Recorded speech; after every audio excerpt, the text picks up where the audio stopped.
Hello, Voices. My name is Joe Troy, and I'm a multi-award-winning voice actor, audio producer, and host of VOICEOVER'S audio adventure podcast, a bi-weekly show where I learn about the voiceover and audio industry and share with you all of the stories, tips, and tricks along the way.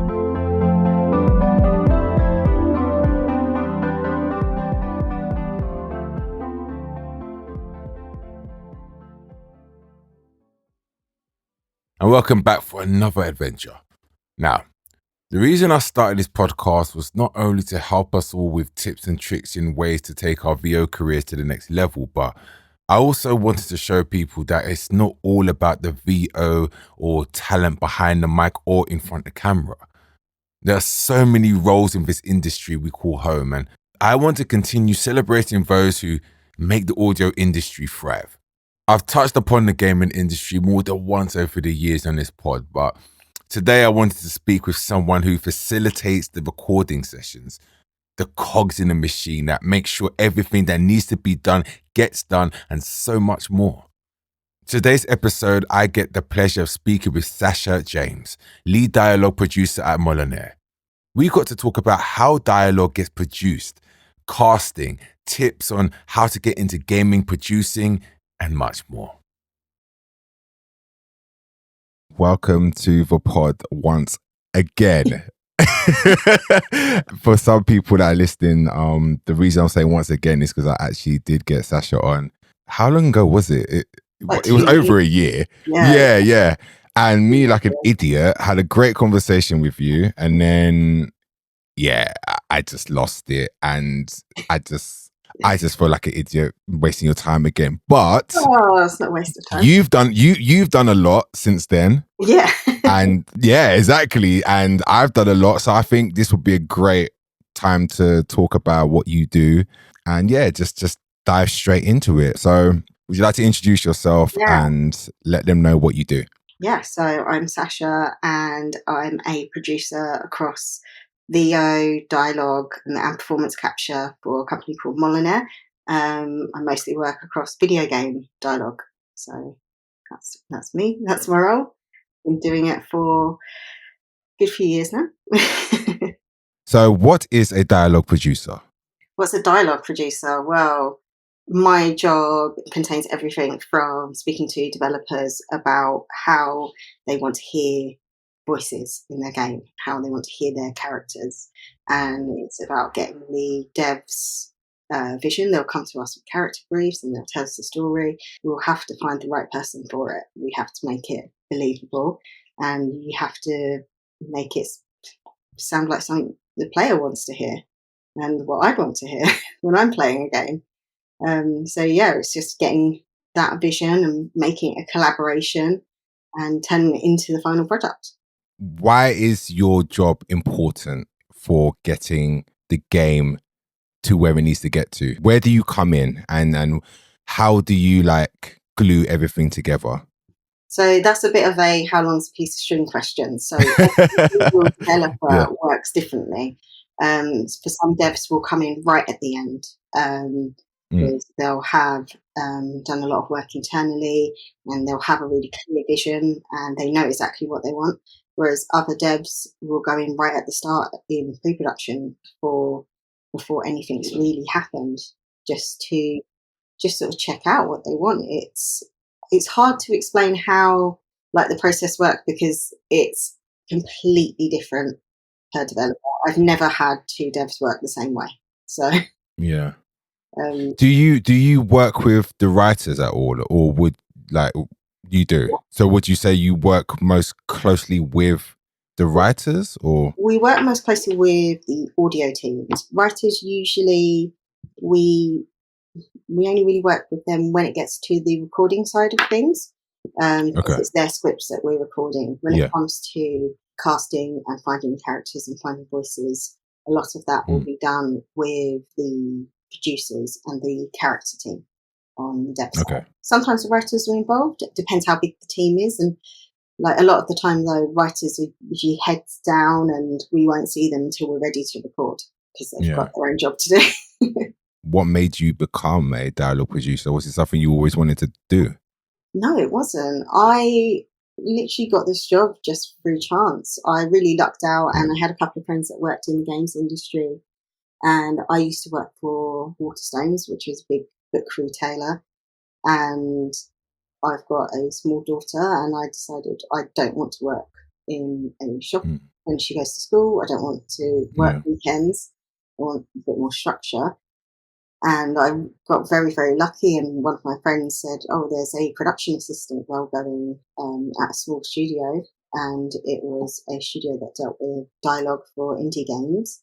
And yeah, Mm. so got that position and just sort of went from there. And it was nice because like I love books and I love narrative, and I wanted to sort of stay in a role that was going to have that creativity and have that narrative drive and things like that. I follow you on Twitter, and I must say, like, the way that you present yourself or live your life, I envy it. Like, I wish I could read that many books, and like your passion for what you do. It's like a lot of people do. I would say they play the part of I'm this and this is my life, but I truly believe you when you post the stuff because you're just so organic with it. So yeah, definitely I wish I could do as much and have as much passion for what you do. So Yeah. yeah, kudos for that. I'd like to be able to read some more books. Like, that's quite busy, so. Would you say actually, like, is it something that you would potentially want to do in the future? Like maybe be on the dev side, and because Mm, you're on the other side of the producer side, so you kind of know how half of it works yeah, already. It's something that you could. What is it easy? Because every job is hard, but something yeah. that you could obviously do. It's definitely something like I'd love to do something like that in the future. I mean, at Mm, at the moment, I really like the role I'm in, so like I wouldn't change it mm, for the world. And but also like working with narrative teams and working with writers, like a little bit of me because I'm not experienced to do that, and it's yeah. such hard work, and there's so much that goes into it that I see like from the outside, where I'm just like, oh my gosh, like. Like, if I had It all the is a lot. skills, I had all the time in the world, then absolutely. Yeah, But yeah, I mean, writers, like especially writers for games, they work so hard because yeah, it's not a linear story. It's narrative branches, it's of branching, and course. you're having to consider everything. And from a playing perspective as well, not from a reading perspective. So yeah, I think it's Yeah. a lot harder than maybe writing like a linear Do story. you deal with the recording schedules and stuff like Yeah, that, or is it? Yeah, okay. yeah. Do you want to So talk a bit about that? yeah, so because when devs come to us, they will say, "Let's start this process," and we say, "What's your final deadline? When do you want everything delivered from us so that you can put it in your game?" And if they say April 2025, so we have to make a schedule working basically backwards from that deadline of Backwards, yeah. having casting finished by this date, having like test records finished by this date, having final records finished by this date, and then after that, we've got all of the dialogue cleanup and editorial and mastering and all the stuff that happens to make it sound great so that the developers can just get those assets and put it in game. And Mm, we need to make it like their lives as easy as possible. mm, crazy. Yeah. And what do you think the biggest misconceptions are about your job?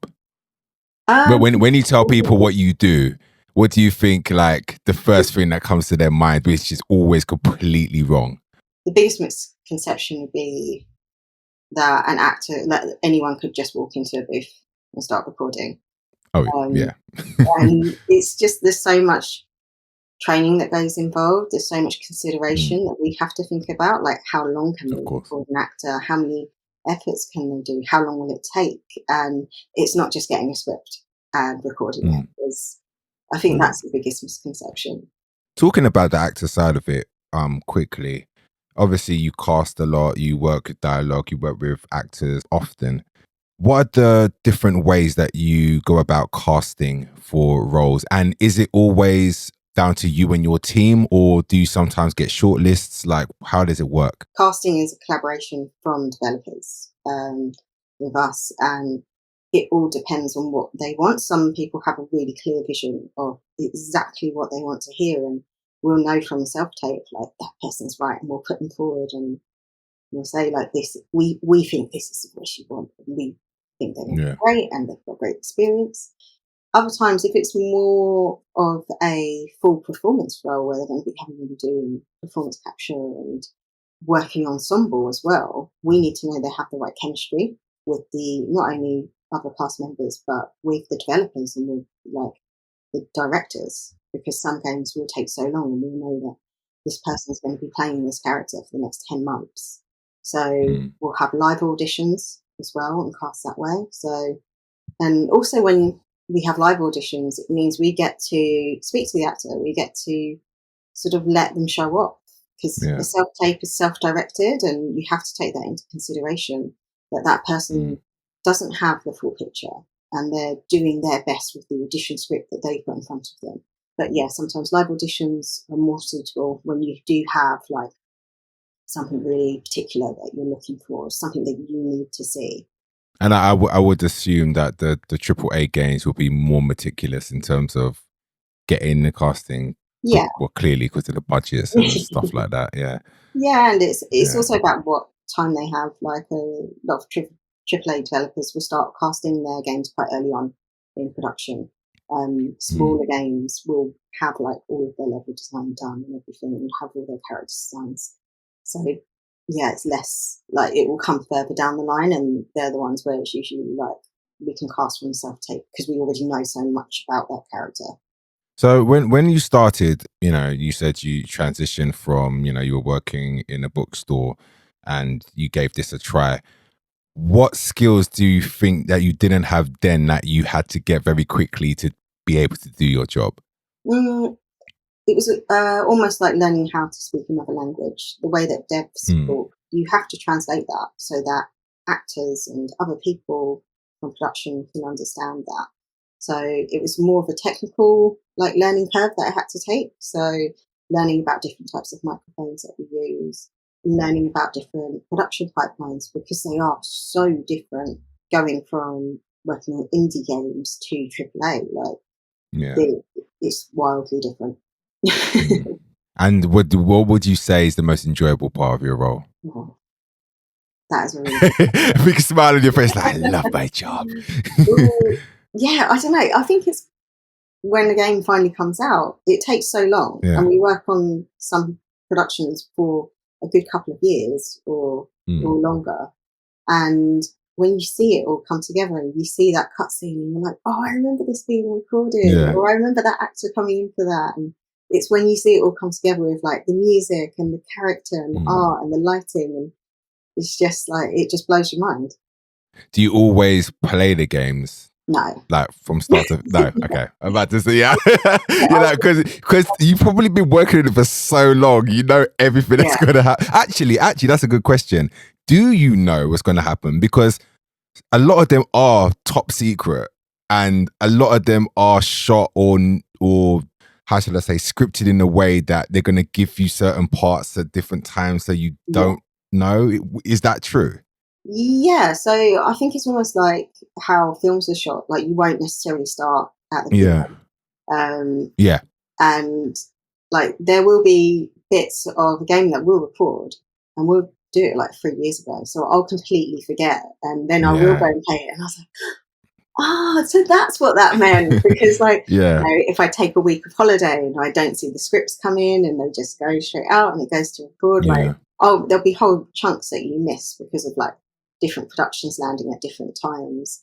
And like in an ideal world, I would love to have the time to sit and read through every single script that comes through, but a lot of the time I just have to sort of like skim, make sure it's the right one, and just make sure it gets to the right person. But yeah, I would love to play more games that I work on, but it's just the time. Like I was lucky enough to work on Dragon's Dogma 2, and I spent about 4 hours in the character creator first cutscene. I was like, oh, okay. Those kind of games, you might as well just write the week, month off, because that's how much time you need. And it's just, I wish I had. It's just not possible to play it. So like, now I'm waiting for like just to take some time off in the winter and just like blast through Dragon's Dogma. because I've started it and I love it. Yeah. What are some of your proudest moments, your titles that you've worked on? I would say my proudest is definitely Dragon's Dogma 2, like, because it's a franchise I love and it was a project I loved. I loved working on it, and the developers were lovely, the cast were like outstanding, and the crew as well, like our recording engineers, our editors, like all came together for it, and it was one where everyone was really happy to work on it, like, because it was such a vast game. There were so many lines of dialogue, but we were all just like, "Oh, have you heard this line? This is really great!" Da, da, da, da, da. And it was everyone just bouncing off of each other, and I really loved that. One of my other favourites is Warhammer Darktide, and Okay. I worked on that for a good few years, and because it's like a live service game, we were recording some like back in like February this year, which was great. And you're just like, oh, like the characters are really familiar and lovely, and like because it's Warhammer, there's certain things you know you're going to get in a Warhammer game, and yeah. And again, like really lovely devs, like Fat Shark are just like absolutely brilliant team to work with. In terms of, you know, the role and the space that you occupy in the gaming world, would you say there's a lot of roles that are available, or do you think it's very niche? No, I think like there are lots of roles available, and I don't think you have to come from a particular background. You don't have to come from a video game background. I think you've just got to, I don't know, be excited about the job. Like, I know that the best people on my team are constantly talking about things they've watched, things they've read, and like actors they've like enjoyed watching in things, and they like notice those little bit parts. And yeah, I think it's just about having the enthusiasm. And you know, we like at my current position at Molinare, we have runners, and these are people that haven't come from a particular background, and they have lots of interests within like TV, film, and video games. And it's really great when you get like someone who's like 18, just finished like school, going, "Oh, can we come sit with your team for a week and learn about production?" And then they're like, "Oh, yeah, I want to work in video games." And then they go and work for like Square Enix or someone. It's just like, brilliant. That's what I want to see. That's nice. And I think like, you know, it's such a new industry as well. Like it's awful with all the layoffs at the moment. So it does feel like there's a struggle for jobs out there. But I think, you know, hopefully it will turn around, and there's so much good talent out there. For people listening out there, if they, you know, you kind of did give some advice and little tricks on how to get noticed, so to speak. Is there anywhere, online resources, or just any advice that you can give to people that want to be like Sasha? What, producers? Yeah. Well, yes. Yeah. Like, I don't know, like a Excel spreadsheet, like forum. Keep posted in there. Like, you know, just shout about your wins. Shout about what you can do, and shout about what you're passionate about. Like if you're passionate about narrative, just stay on it. And you know, I look for people that champion other people. Like I want actors to be celebrating each other. Like I want producers, and because everyone just wants to make a great video game in the end, and or a great audio production, and like regardless of who records it, or whether like it's like it took years, or whether it took like 3 weeks to record, like you've made something creative, just keep shouting about it. And I think that is the beautiful thing about, I would say, you know, the entertainment, well, in audio and gaming especially, there is a community, a family ethic about it, which I haven't really found in other industries personally. Some people might have, but me personally, I've done music, done a bit of acting, and it's on-screen acting, and it doesn't really feel the same as, say, gaming or audio. So I definitely agree with what you said. 100%. Nice. But Sasha, we done it. We done it. We did it again. And I'm gonna call you in like a year's time, be like, Thank you. But yeah, I will link all your amazing social media on the episode, and yeah, so people can follow you and might have questions as well for themselves, and hopefully you can answer. But yeah, I won't keep you for too much longer, but thank you for your time. It's all right. You're welcome. Now, what did I learn from today's conversation? First, to be a producer, you need to be malleable, as no two game developers work the same, so there is no set way to produce. Be ready for anything. 2, like most producers, you need to be able to multitask and know what's going on at all times, and be able to communicate back to various stakeholders to make sure everything gets done and nothing gets missed. And finally, having a passion for narrative is a must. The whole point of what you are trying to do is take a story or dialogue, work with the director and writers, and help facilitate the execution to the best of your ability. You need to enjoy reading scripts and thinking in a certain way. You have to be willing to get stuck in and believe in yourself. Remember, nothing is unachievable.